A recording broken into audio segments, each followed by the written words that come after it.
Hey, everybody. This is Nate Pao. I am the host of the All In podcast with Nate Pao. Today's guest is Paul Francis from KIGT, which is Keep It Green Technology.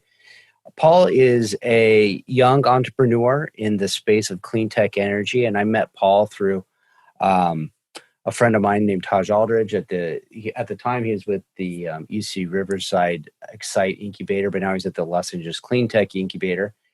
And we got to chatting, me and Paul, about in this episode about all things startup world, what it's like to be an entrepreneur, what it's like to be in a clean tech energy space or a sector that's not known for its sexiness, such as like building the next Facebook or the next Snapchat. It's real exciting to hear his take on the journey he went through to become an entrepreneur and what it takes to make connections in this industry, the startup industry that I'm talking about, to make it work. So it's not something you can do all on your own. You're going to need some help. You're going to need resources.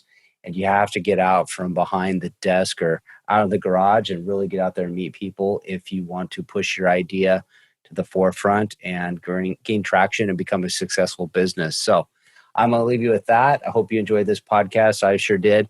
Just a heads up, we recorded it at a bar, kind of over a happy hour setting, which is the theme of this podcast, where a lot of times you make the best connections outside of office. You're having a beer, you're breaking bread with a friend over dinner, and you just let your guard down. And you become more open and willing to share a bit more about yourself. You become friends along the way, and you share your knowledge. So hopefully the recording isn't too noisy, too much background noise, but I think you'll still find a lot of value in the content.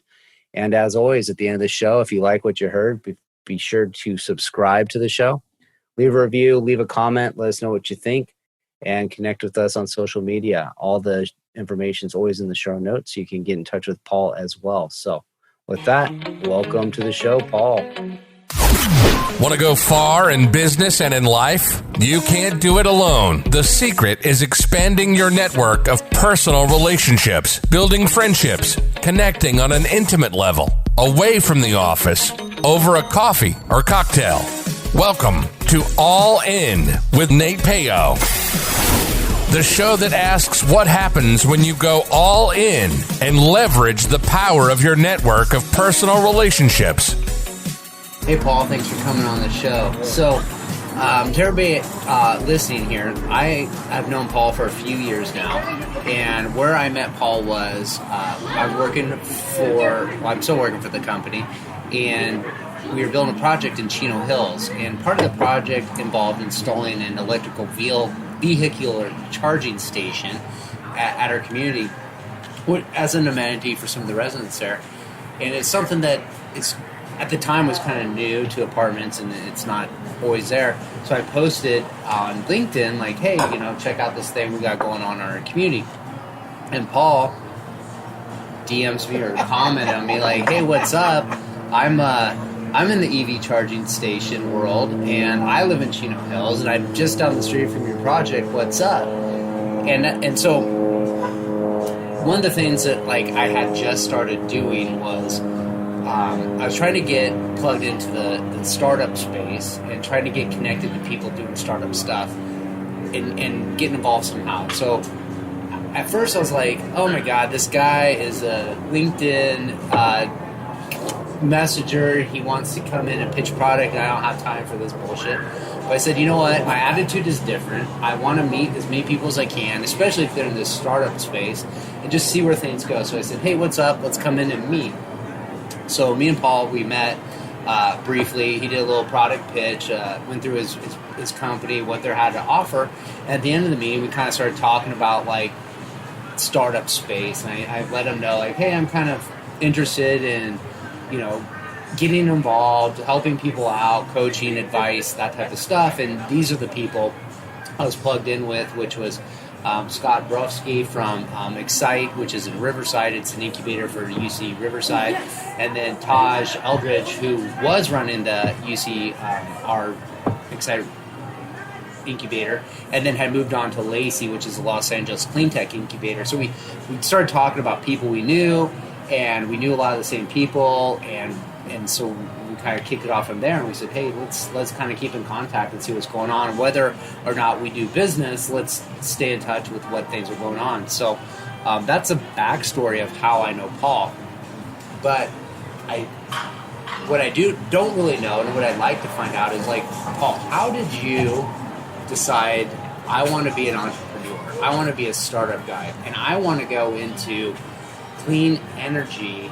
And this, most people do startups are thinking, hey, I want to build an app, I want to build a Facebook or an Instagram or Snapchat, something you can build in your garage for, low cost, not a lot of manpower. And you're in this thing that requires manufacturing, it requires infrastructure, it requires big contracts, big connections, big everything. It's not just, hey, I'm going to throw this together and see what happens, and if it doesn't work out, you're kind of going really all in on this idea. So why don't you tell me a little bit about, like, who are you? Like, why did you want to do that? Yeah. Thanks, Nate. That was a really cool intro. And after listening to all the hard, big stuff we have to do to get in, I'm asking myself that same question right now. Like, why the hell did I decide to do this? It's been 10 years in the industry. And just to have all that be in place when you talk about infrastructure, it's not like your typical website app. It's not developing an idea, a few lines of code. You got to develop relationships. You have to meet with elected officials. You have to actually sit in meetings with the utility and energy industry. When we talk about big business on that scale, things move at a glacial pace. And just my naivete at the beginning of starting wasn't aware. So you said 10 years ago you started this. Yeah. I am shocked at that. Like, how did you come to the idea of, like, this is what I'm going to do? And was this your original idea? So, I always knew I would be part of something bigger than myself after I was done playing college basketball. It was either NBA or have a large company. Mm-hmm. But it was always some type of level of massive success. So my first few businesses were in the energy utility business when I was in college as a young entrepreneur after I was done playing sports.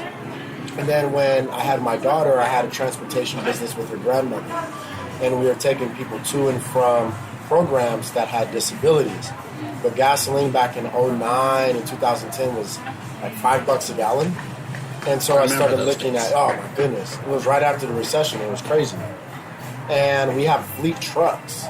And so I was looking for alternative fuels that can save us money on our fleet.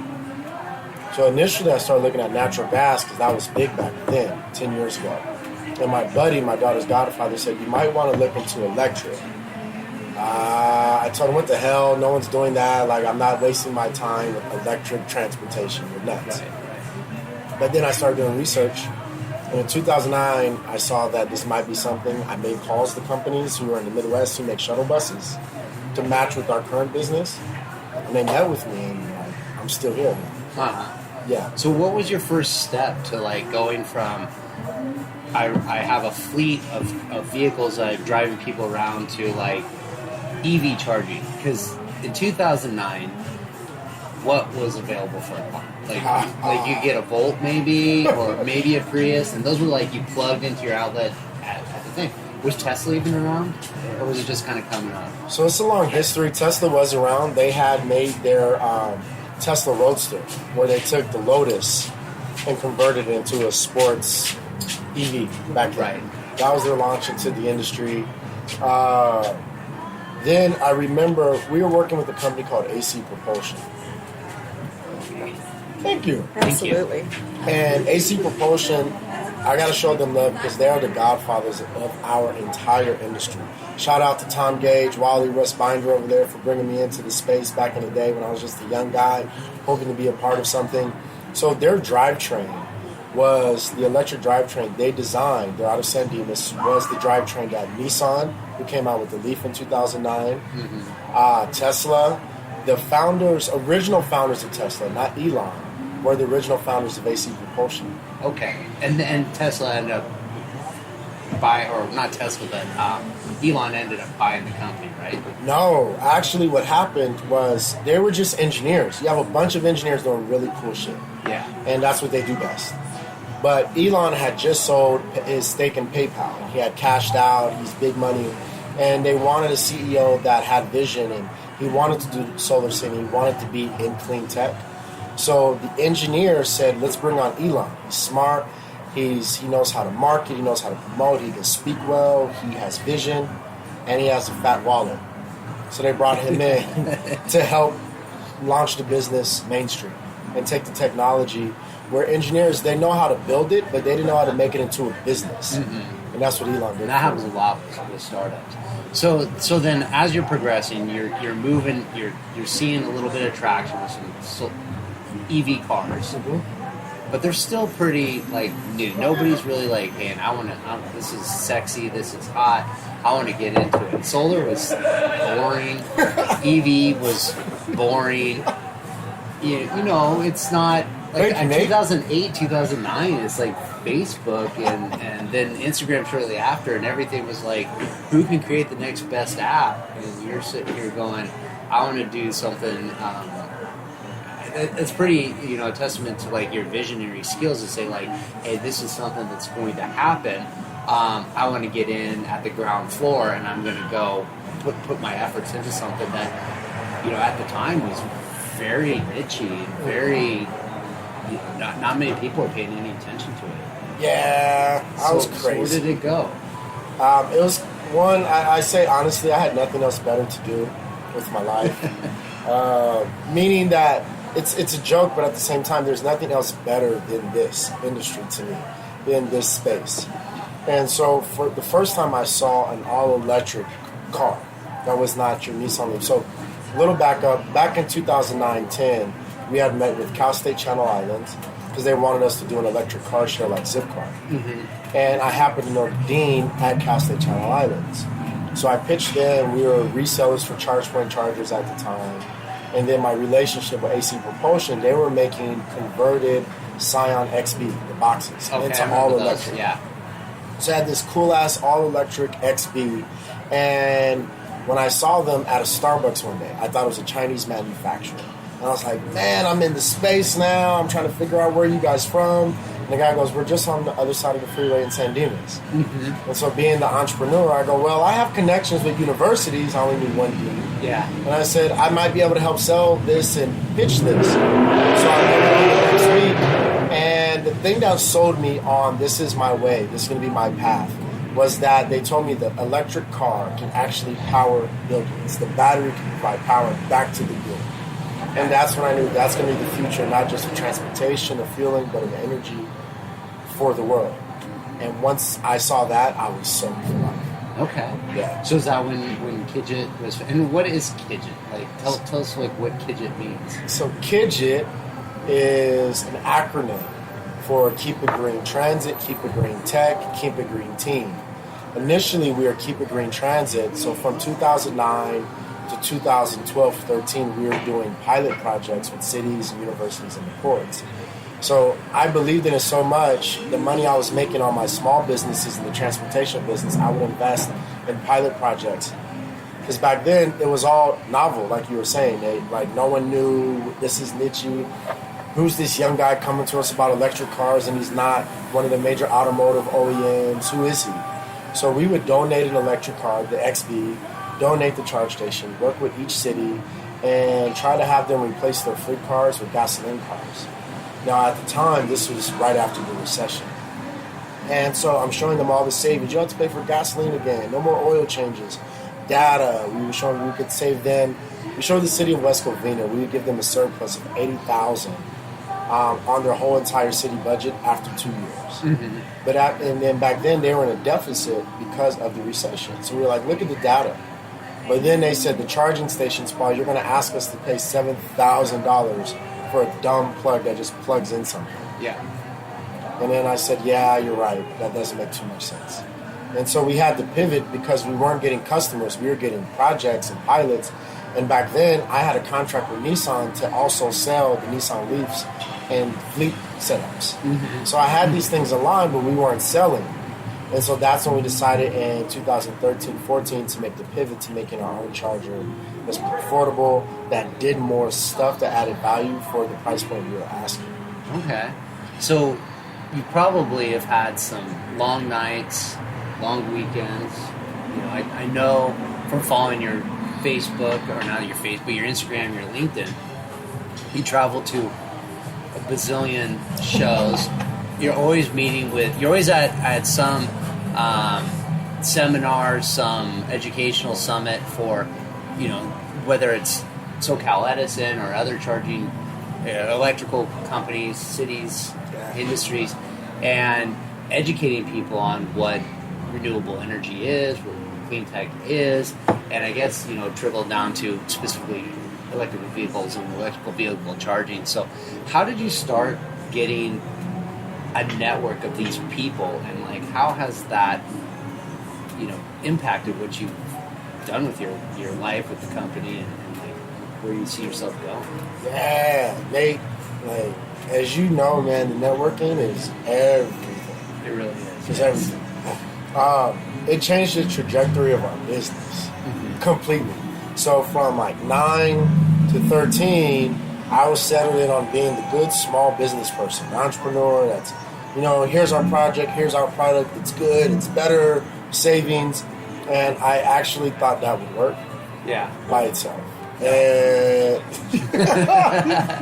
no, it didn't work at all. And then what ended up happening was I was actually dating this girl at the time. And she was going to conferences with what she does. She was former military. And she was like, you should start going. And back then, honestly, I didn't have the confidence. Because I must say, I was a young dude in the space, a lot of engineers around me. I'm a business marketing major, not an engineer background. Right. And I'm a young black guy, so I was carrying that too, that energy. Like, sometimes, Nate, I would go into meetings with the city with the city sometime. Yeah. And the city would say, some folks, wow, you look a lot different than we expected from over our phone conversation. So I was getting a lot of that, and it was really weighing on me. So this girl said, no, just freaking go out there, stop being scared. Go to conferences, go to trade shows, start networking. You have to do it.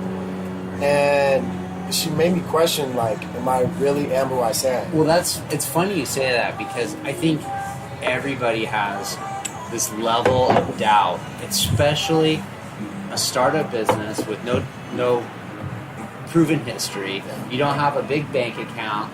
You don't have this, and you go into these places, and you're with like large utility companies or large governments, and they have establishments, and they have budgets, and they have big dollars going into it, and they also have like some bureaucracy and things. It's not very like shoot from the hip and like I met you, like let's do a deal.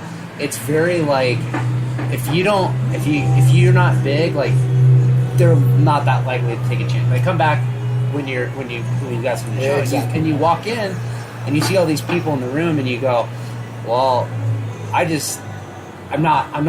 don't belong here. I'm a fake. I'm an imposter. Like everybody else knows what they're doing. Everybody else knows what they're talking about. Everybody's so much smarter, so much better.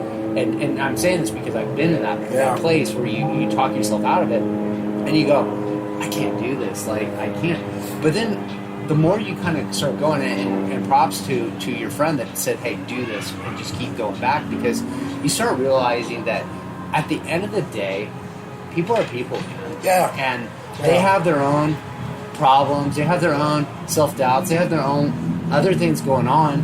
And when you just kind of like start connecting with somebody on like you're talking to an engineer, and they're super smart, and they know all these things about this space you're in that you can't comprehend, but you know a different aspect of like, hey, this is how it works in reality. This is how, you could talk to somebody about it and make it like feasible, and you have like different skills that are complementary to each other that each other don't have. You start realizing like, hey, they just are really cool people that like they get excited about the things they're talking about, and you just engage them and hear their stories and where they come from, and you connect on a level of like you're all in it together, and you're all going down the same path, and you offer different things.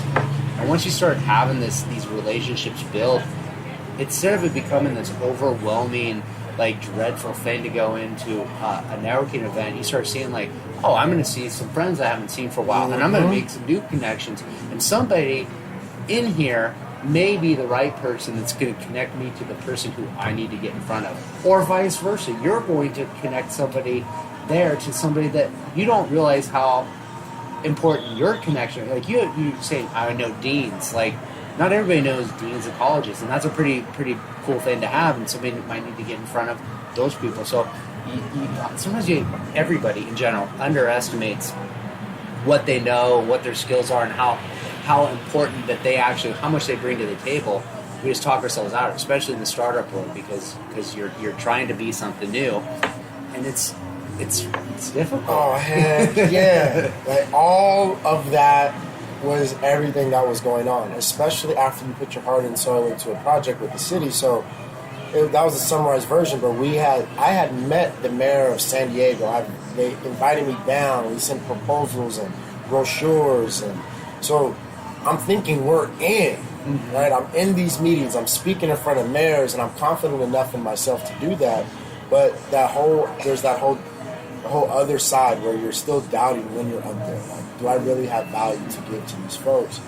And then what kind of helped me a little bit was remembering that they were kids too. Yep. That we were all kids. You know, some people say look into the crowd, imagine folks naked. Yeah. For me, it was imagine that person as they were when they were a kid. And that kind of helped me have a little more confidence in certain rooms where I know people were major decision makers. Yeah.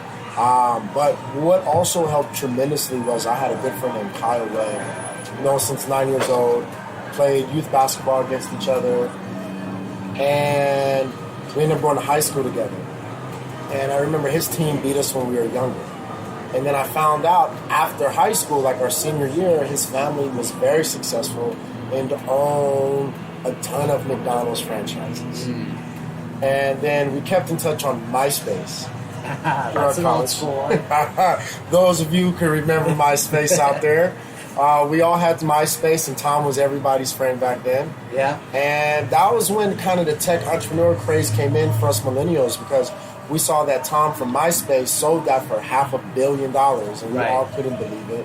And so that's when you started kind of having ideas about entering tech.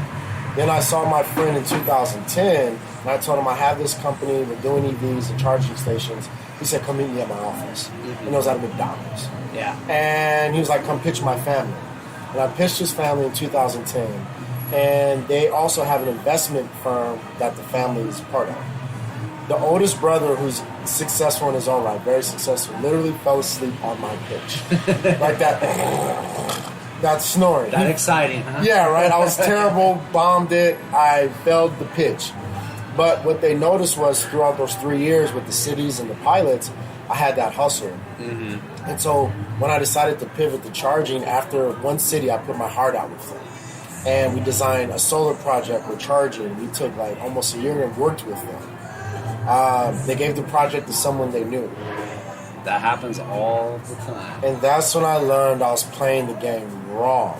And so my buddy's family, they decided that we would be a worthwhile investment. I guess they did their market research. They saw that, you did do pilots, you did demonstrations, reports in cities.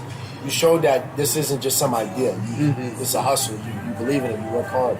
So they wrote their first check. That first check, honestly, Nate, gave me that. It helped me puff my chest up. Yeah. And when my buddy said, all right, we'll write our first $15,000 to you. That could have been $150,000 at the time. Right. It was everything. I was like, wow, this is a big check all at once. And that was when I kind of took the step. And we started contacting, the first one was Port Tech LA. Was the first incubator back in like 15, 16. So it took 4 years to get a check from investors, then a whole year of developing like a prototype of the electronics. Then finally, incubators are paying attention to us in the 15, 16. Yeah.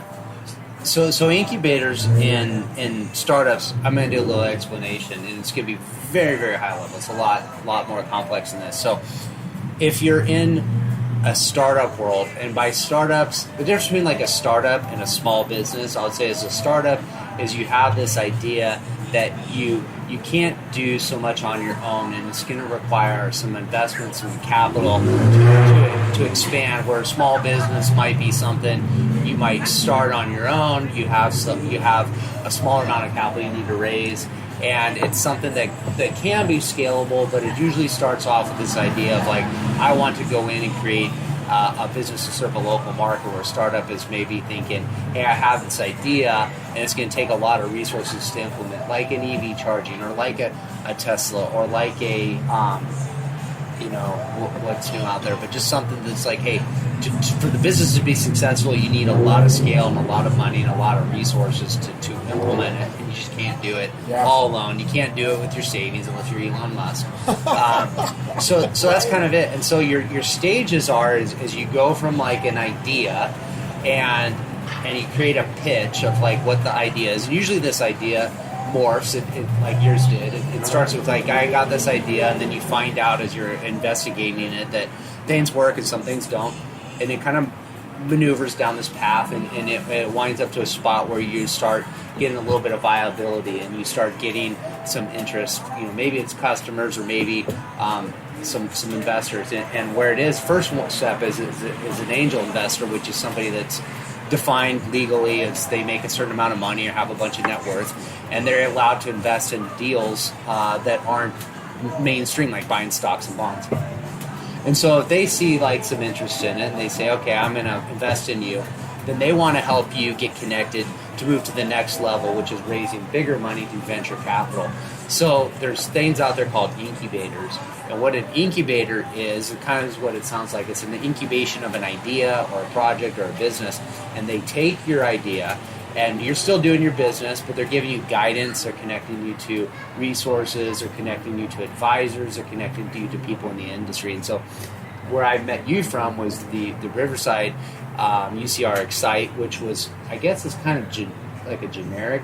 There's not like it's kids that are. There's no theme. It's not a theme focused tech. It's for anyone who has a cool tech idea. And they're mostly UC Riverside students, right? UC Riverside students, maybe. Yeah, and then the LA Clean Tech, and then also I'm gonna mess it up.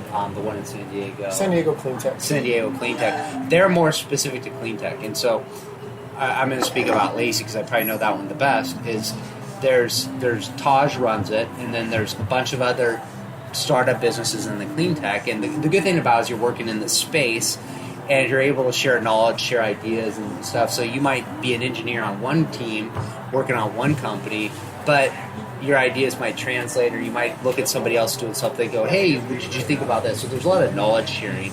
But then there's also advisors, and then there's going into there, and they want to get involved and help businesses, so they're going to use their resources to get you connected to the people, like the cities, the government, the investors you need to be in front of. And that's part of what the clean tech also does, is they help you, give you the resources to like product development, testing, get you in front of manufacturers, get you ideas on how to scale your business, and hopefully eventually they get you to a point where when you graduate from the incubator, you're ready to accept more capital from a venture capitalist, and what they're going to do is accelerate your growth. They're going to take your scale. Hey, you got a business, you got customers, you're going places, but you don't have the money to really do what you need to do to operate a truly successful business at the scale it needs to be successful.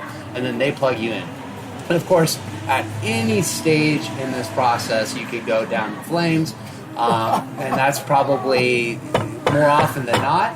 So each stage, you progressively get better, and progressively losing more sleep, progressively get more and more stress. That is true. With the idea of, hey, one day I'm going to grow a very successful business, and the clean tech incubators really focus on exactly what it is: clean tech, renewable resources, and it's a space that I think is very important to be in, because not everybody wants to promote that. It's not always the hot and sexy or bumping the trends. It's not the status quo, and you're trying to convince people like, hey, I know you've been doing something this way for 1,000,000 years. Why should I switch? And you say, because this is the future. Well, the future doesn't pay my bills. I got to think about right now. So that's kind of it in a nutshell. And then, how did you get connected to Taj? How did you get connected to the incubators and like getting accepted? And then, why don't you talk a little bit about your most recent admittance? It seems like it's really paying dividends for you. Yeah. So just a little context for the audience. Relationships have been everything to our business. If it weren't for that and having friends and then making relationships with people who have the kind of the way to help you get into a certain network or who already have been successful, making those relationships and honestly wanting to learn from people have helped me personally as an entrepreneur, and then bringing on a team that has allowed us to grow and to get accepted into incubators. Like I said, my current investors were my friend from high school since I was 9. Mm-hmm. And they wrote the first $15,000 check. But when they saw that we had that chutzpah and that grit, out of nowhere, a year later they wrote a check for $150,000. Right. And the next year, $150,000. But one thing for us, our CTO, got a shout out, Jonathan Stevenson, who's been with the company since 2013. He believed in my crazy ass when we were just working with cities and the pivot. He's now our CTO. He's now an owner in the business. And him sticking around and developing a relationship has made him an owner, right? And then so what happened was we were operating as a small business for so long. We did not get in. Even that first Clean Tech Port LA didn't bring us into their incubator. Yeah. And we continue to have to operate as a small business. So what Jadamus and I did, we worked with the Small Business Development Council for 2 years before we got accepted. Mm-hmm. And they gave us our pitch coach. Yeah. They linked us with certain small businesses and utilities initially. And that, honestly, that's a free resource for all of you out there who want to get in, can't get into an incubator accelerator. SBDC helped us with figuring out how to get our small business certifications. So our first customers were the state of California, because the SBDC helped us get our small business certification. And then state entities, government entities have set aside dollars where they have to spend their money with small business. And the Wildlife Fisheries Department was our first customer we gave charge stations to. Very cool. And so for us, the SBDC was our initial incubator because they did exactly what these incubators do now. Then from that, we met Taj through our friend Brandon. My girlfriend, she had a family friend that was mutual. We were all at a backyard little barbecue. Then comes this college kid who's real excited, who plays the drums, and it happened to be Brandon. Brandon was like, hey man, you got this cool idea. I go to UCR. I should link you with a guy named Taj, who's the director. I was like, yeah, sure, kid. Whatever. Cool. Yeah, everyone has someone they know. 5 months later, he calls me. He's like, hey, remember I told you about Taj? He wants to talk to you about your idea. And literally, that's how we got introduced to Taj. Then we went into one of their cohorts was spring of 2017, Excite Accelerator. We got in through Taj. We went through that whole process. And literally from making the pivot in 13, 14 to 17, it took us 4 years to get in to an accelerator. Before we got into that accelerator, though, Excites, we already had paying customers. Mm-hmm. So that's what helped us. We had closed the University of Laverne. They bought 10 chargers from us. And so I think because we went at it kind of from a hustle small business, we are different than a lot of the young companies coming into incubators that just have a website on it. What we've talked about in the past is and I don't want to get too far down the wormhole of startup businesses, but you go to these things and everybody's got a pitch deck and everybody's working on I got to get investors. But if you ever go to a pitch contest, which is where everybody gets in front of investors and they give their pitch and then they're ranked and there's a winner. And I always tell people, why do you think that guy won? Or gal. Yeah. Why do you think that person won? And they're like, well, their idea was so good. It's no. The reason why they won is they had customers, they had a proven business model. People want to invest in not necessarily a sure thing, but where the odds are better in their favor. So you can have the best idea in the world, but if you're not executing on it, it doesn't matter. So people want to see that you can get customers and you're going to go. And so when you're betting on the team, you're betting on people who are bringing in customers, you're going to be successful. Whether the idea is viable or not, you might pivot the idea and move in a different direction and still be successful because you have the right team in place rather than the right idea. The other thing is Taj and hopefully I get Taj on the show sometime, but Taj is like a super connector. He like knows everybody. He knows everything that's going on in LA, Riverside County, San Diego County, Inland Empire, in the startup world, especially in the clean tech world. And he's a big advocate for getting people in front of other people, making connections and leveraging those connections. And that's one thing, like, that's a theme here, what you talked about, is everywhere you've gone in your path, this journey revolves around somebody introduced you to somebody else. Absolutely. Somebody you connected with. And it took 10 years. Like, it doesn't happen over time. So I always tell people there's two things that you can really work on to improve your situation in life. Your education, your experiences, because those things, you learn lessons, you get better from experience and knowledge, and then building a network of people, of connections that you can rely on and get introductions and help out. And both of those don't happen overnight. You can't go buy those. They have to be like ground out. They have to be hustled. They have to be every day you're working on making hustle. Yeah. And if you're just going, hey, I'm going to do something a couple times a month, a couple times a year, like, sure, that's good.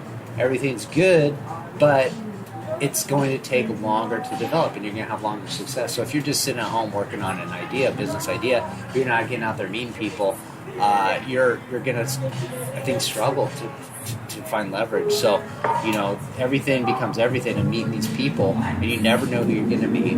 Like you said, Brandon, guy with the drum, and Brandon's a great dude. I've met him before too. And you're right. You meet these people, and you go, "What guy? Who is this look what happened with us." Yeah, and then you realize, like, you never know. And then there's other times when people you think are like, "This is it. I'm going to get the meeting of the life," man. And it goes nowhere. And you find out, like, hey, like, we didn't vibe, we didn't click, we're not in the right space, not the right time.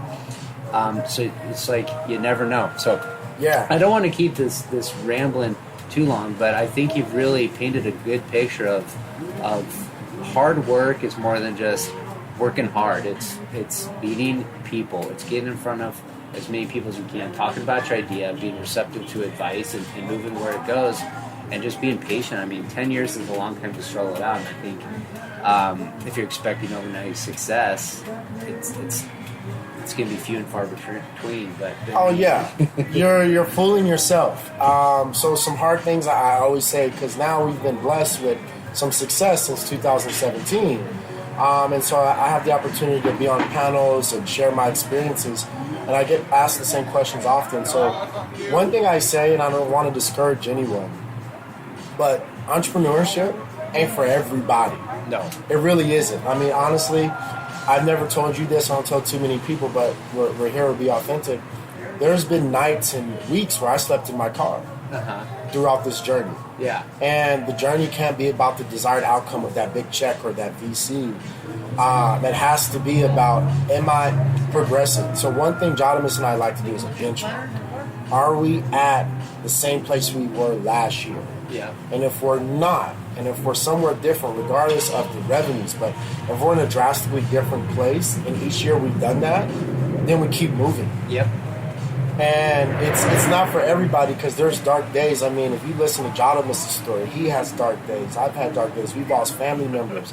My first mentor who believed in me died the same day I buried my grandmother. Like, there's a lot of that going on. What you learn is throughout the roller coasters that you have to believe and love what this is and love what you become out of it. So a lot of entrepreneurs think it's your idea, this business, this check, these VCs. But I got this question asked once on a panel. What's the biggest thing you took out of it? And I said, your biggest challenge. Mm-hmm. I said it was myself. I said I had to stop making fucking excuses. Right. I had to stop blaming, my color, this and that, even though it might be real, but I'm carrying that energy. So when I go into meetings, I'm not full 100 confident. Mm-hmm. I had to get over that BS, because that's what it was. It was BS. Yeah, it's real, but it was once I took it out of my head and I just acknowledged that we're good, we have guys, we're passionate, and I showed our track record of projects, it paid in our favor. Mm-hmm. And so honestly, it was people seeing how hard we worked to move up. Like, how do you guys have projects and customers with only raising $250,000. That's so much more impressive in a pitch competition than the guys who made a cool website that may have 1 billion customers because they showed you the market on some slide deck in a PowerPoint. Yeah, right. And so when we go up on stage now, there's a distinct difference between KIGT and these other companies when we're pitching, because we can point to those hard years where we worked, where we got the city to do a pilot. So even if we didn't get a sale now, that's data and credibility. Yeah. And so lately, we got into, so after UCR, Taj left UCR and became KIGT's one of our board of advisors. Right? Like one of our friends here. And then he said, apply to San Diego Clean Tech. And then we applied. So after being on the outside for so long, I was like, okay, I just trusted him. Right. And that warm relationship, we applied, helped us get into Clean Tech San Diego. We pitched, we showed we had customers, a little bit of traction, and that we're working. And so they really like to see that. So the incubator brought us on. And most recently, we got into Elemental Accelerator. Yeah. Elemental Accelerator, we had no idea before we applied. It is the biggest clean tech accelerator in the world.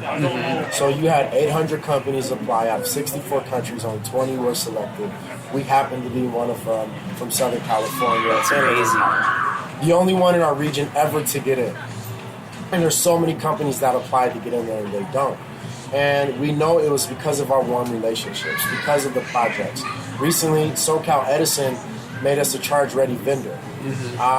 Because of those small pilot projects and our warm relationship with someone who was formally connected with Edison, gave us our first introductions 2 years ago. And through those warm introductions, like you were saying, through showing that we had hard work done and we got projects on our own without any type of VC funding, Edison started trusting us. Yep. And once Edison started trusting us and they were vocal and open to everyone that they believed in us, this young company, things changed for our business, like completely. And the accelerator, apparently, we had no idea. So I know I'm rambling, but here's this quick story about it. Taj says Paul applied to Elemental, and so does, he met Alyssa at Clean Tech San Diego. Alyssa's awesome.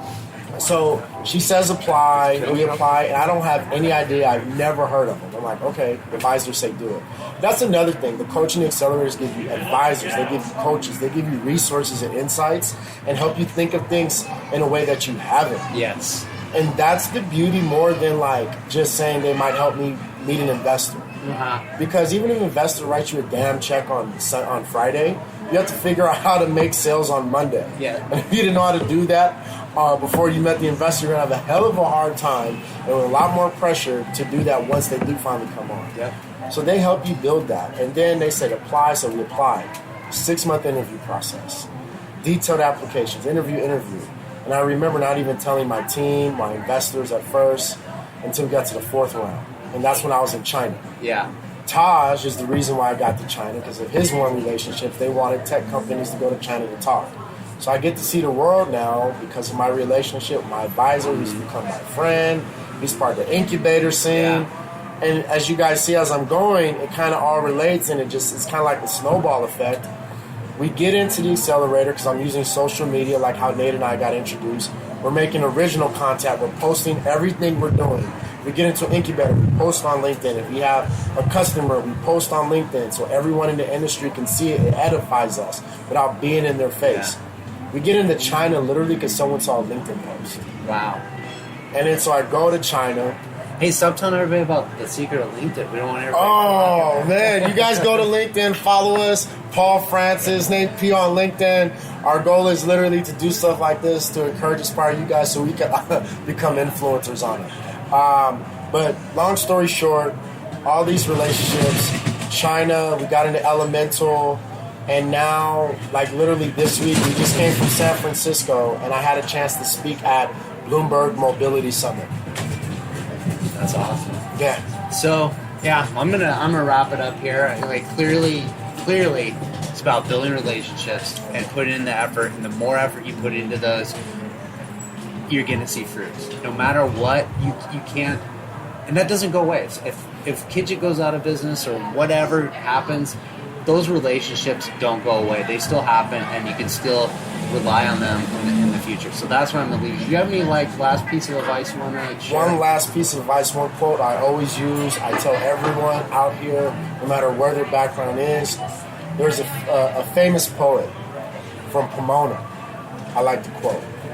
And he said, if you stay ready, you ain't got to get ready. Right. That's a good one. And a famous poet, his name is Sugar Free, rapper from Pomona, from Empire. But that's literally a motto we carry with us every single day. That's a great one. Well, Paul, I thank you for coming on, dropping some knowledge here, talking about your journey, and we're looking forward to seeing great things come from you. So thanks again, and look forward to connecting with you again soon. Yeah, Nate, this was a blast. Thanks for having me. Thank you. Make sure to visit our website, therealnatepeo.com, where you can subscribe to the show on iTunes, so you'll never miss an episode of All In. While you're at it, if you found value, we'd appreciate a rating on iTunes, or if simply tell 2 friends about the show. Looking to connect? You can find Nate Peo on LinkedIn or Instagram.